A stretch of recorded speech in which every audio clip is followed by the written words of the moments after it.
Hi, I'm glad you're here. My avatar is frozen, and given the content I want to talk about today, I figured, you know what, it's appropriate. So we're just going to roll with it this evening, and I wanted to start with this adorable little red panda on screen. So this topic has been incredibly frustrating. So I want to start with just some cuteness. His little adorable furry self laying in the tree. Just want to take some time to be with the adorableness. Not a long amount of time, but we probably will be returning to this little fuzzball at the end. And as you can see, this is the commons.wikimedia.org to make sure I'm not stealing from any creators. And the artist is mentioned up top. So I just wanted to make sure that I'm giving credit where it is due. Okay, and then we'll go ahead and jump into the frustrating part. I'm going to leave his little furry self on screen for a little bit longer while I kind of do my little intro here before we dive into everything else. So I do have a bit of a script with me so I don't veer off so far off topic.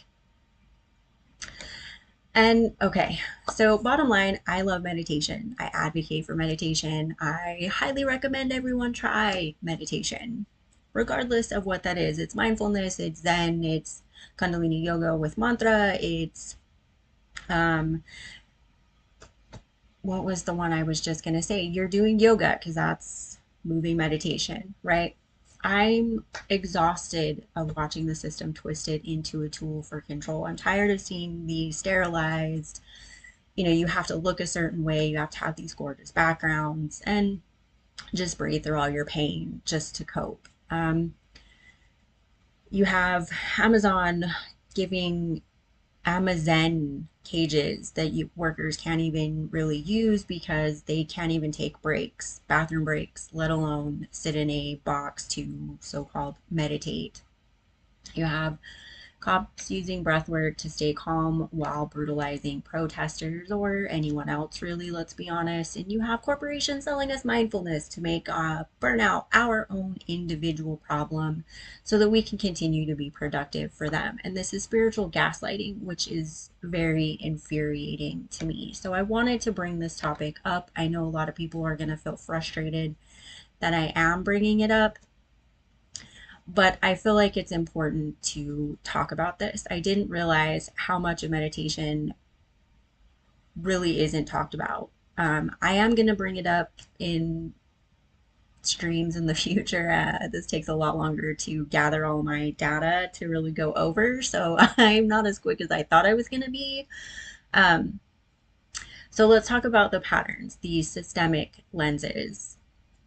So basically the way it works is you take a practice meant for liberation, such as Buddhist mindfulness. You strip out all of its ethics, the justice, the compassion, the structure, and you repackage it to maintain power. Stay calm and keep laboring, right? Breathe through your suffering. It's an individual failing, not a systemic one.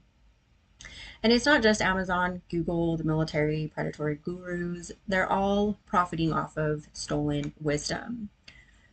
The irony of this is the same practice that helped overthrow colonialism is now taught to cops protecting colonialism. It's not an accident. This is an intentional design. Mindfulness basically threatens their power. So power neuters mindfulness, right? So let's go ahead and unpack some of this.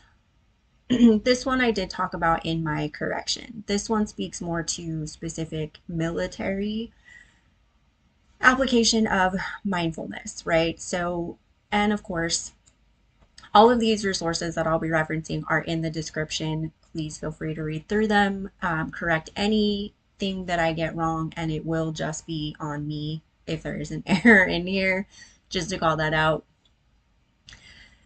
So we have military servicemen and women acknowledging that they do have a better focus, that they do have higher productivity, but there's again nothing spoken about the systemic war mentality that they're also taught, right? There's no questioning of the violence that they're being taught to be at peace with. It's more just a way to find peace with that part of you that says war isn't needed, it's not wanted, it's not benefiting anyone.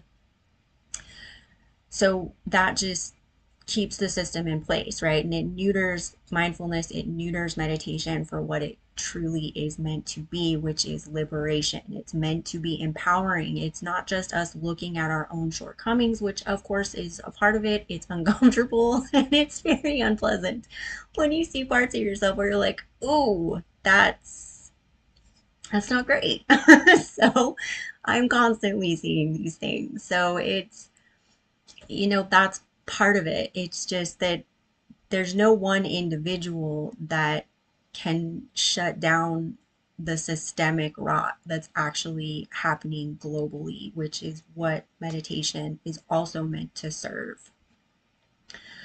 Okay, so bear with me. Let me grab my notes for the next section because I want to stay on point. This topic is incredibly important to me, and I'm unsure how to bring this to light in a way that is adding to the conversation. I want this to be a way to elevate these aspects of meditation that I didn't know about, I wasn't taught about. Obviously, I'm not an expert, I'm not some academic that, studied this.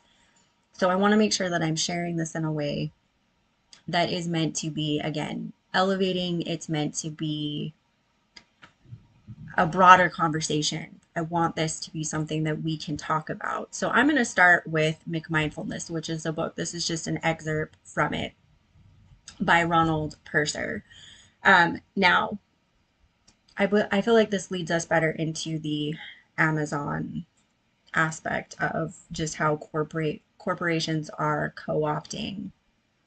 So here's the excerpt from Ronald Purser. I am skeptical. Anything that offers success in our unjust society without trying to change it is not revolutionary. It just helps people cope.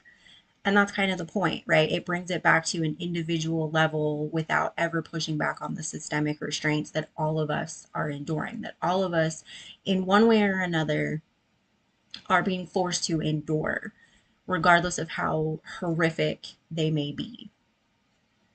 However, it could be making things worse. Instead of encouraging radical action, it says that the causes of suffering are disproportionately inside us, not in the political and economic framework that shapes how we live, which is precisely what brings us to Amazon's dystopian little Amazon. Now, to call this out, Amazon, because of backlash, did discontinue this. I think it was 2021 then when they discontinued it, or maybe that's just when they patented it, but they did discontinue this. So you have Amazon offering this Zen box that people can step into to, focus on their breath or just take a break instead of giving them breaks or a living wage.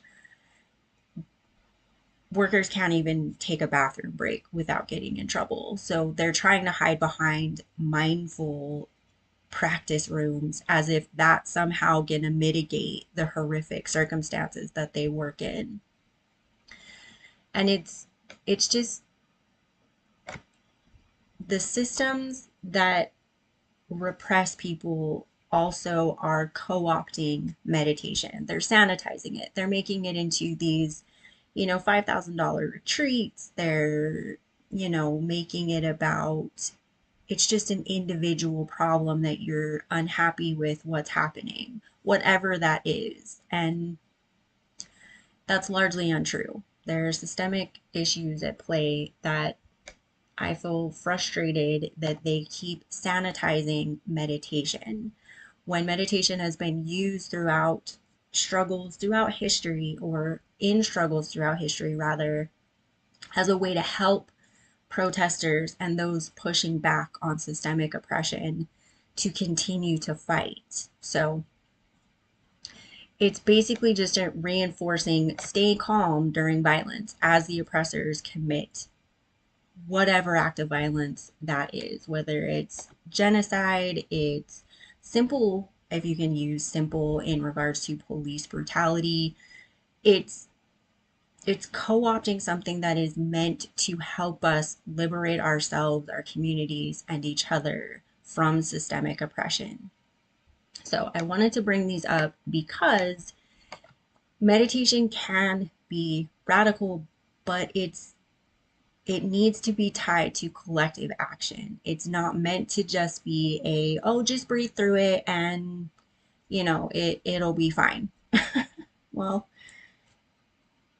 you may feel freer, you may feel better. There is going to come a point where that awareness that you've reached with your meditative practice, again, however you do that, it's Buddhist mindfulness, it's Zen meditation, it's yoga with the moving meditation, right? Whatever version of meditation you're applying, there is going to come a point where you are going to want to start pushing back on these systemic oppressive systems that we're all living under. So, my overall point of this is that the goal of the sanitization of meditation is our compliance, not our awakening. And I feel like this isn't something that was really talked about, so I wanted to call this out. Um, Now, I do want to say, please bear with me as I figure out my flow with talking about these different aspects, because we will be talking about gurus that have taken advantage of their students in various forms. We will be talking about how meditation has been used throughout struggle or in struggle throughout history, if I can get my teeth around that sentence. So I will be going through those topics as well, because again, this is not to diminish or demean meditation. I meditate every single day. It's something that helps me stay grounded in a myriad of ways. This is not to diminish it in any way. It's to show that what we're presented as meditation, quote unquote, being, these beautiful people and these serene settings or these gorgeous backgrounds. Well, yeah, they're pretty to look at. It's very sanitized. And the reality is that meditation is very much needed now with everything that's going on in the world. We're going to need our breath. We're going to need our grounding in order to push back on oppression. So, that is my main takeaway for this. And just to bring it back to something nice and fuzzy, because like I said, this is a frustration for me as far as just seeing that meditation has become this watered down thing that there's so much more to it. There's so much more vibrancy. There's so much more life and uplifting empowerment that is involved in meditation. And I found this incredibly overwhelming and frustrating to go through all of these different aspects. I want to bring it back to something cute, fuzzy, and cuddly to help me ground. And just to focus on his little Zen being just chilling in his tree. Felt like it was a good way to open and to close. And again, it's going to take me a little bit of time to find my flow with how to speak about these topics and to introduce them and to go deeper with them. So bear with me as I find my voice and I find my steadiness within how to bring these to everyone's attention. And if there's anything that you feel I forgot or something that you would like to see gone over live or an aspect that you would like to see talked about more regarding meditation, feel free to drop it in the comments and let me know what you think about this. Thank you for joining me today. I am glad you were here. I hope you have a wonderful rest of your day and see you soon.